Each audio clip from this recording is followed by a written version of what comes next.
On en vient à notre feuilleton sur les 80 ans de la libération de Toulouse. C'était le 21 août 1944. De novembre 1942 à août 1944, les Allemands ont occupé la ville, ce qui a profondément marqué ses habitants.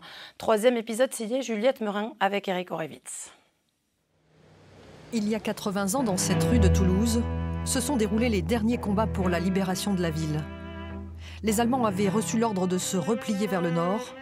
La résistance avait prévu de les ralentir coûte que coûte. Des barricades sont installées notamment dans le secteur de la gare Matabiau.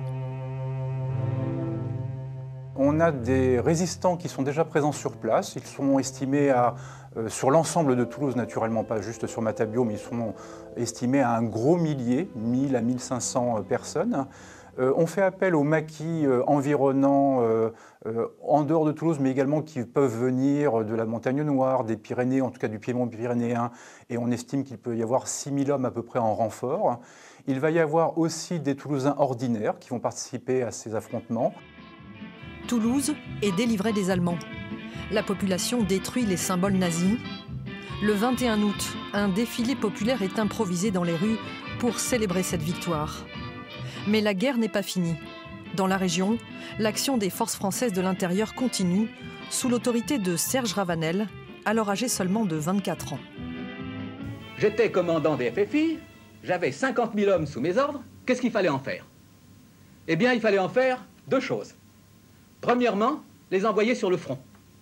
Et dans les quelques jours qui ont suivi la libération, nous avons envoyé 10 à 15 000 hommes vers le nord. Nous les avons mis sur les trains et nous leur avons dit en avant marche. Le 16 septembre 1944, la majeure partie de la France est libérée. De Gaulle se rend à Toulouse, mais son attitude méprisante provoque la colère des résistants qui attendaient de la reconnaissance. De Gaulle arrive avec ses conseillers qui l'ont alerté sur la situation de Toulouse-la-Rouge, de la présence très importante de ceux qu'on appelle les Rouges, communistes, enfin tous ces courants politiques. Donc il a une vision très alarmiste de ce qui se passe à Toulouse, donc il vient et il va être très froid. Pierre Berthaud, le commissaire de la République, le raconte dans un documentaire, il est extrêmement froid et les résistants ont senti ça comme du mépris.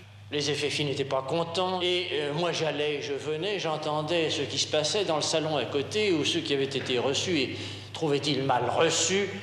Ça fermentait beaucoup et ils paraissaient en train de mettre au point un projet. Le projet était de kidnapper De Gaulle, de l'emmener. Il disait, il n'a rien compris, il ne sait pas ce que c'est qu'un maquis. On va l'emmener au maquis. On ne lui fera pas de mal, mais on va l'emmener au maquis et on aura là le temps nécessaire pour lui montrer ce que c'est que le maquis.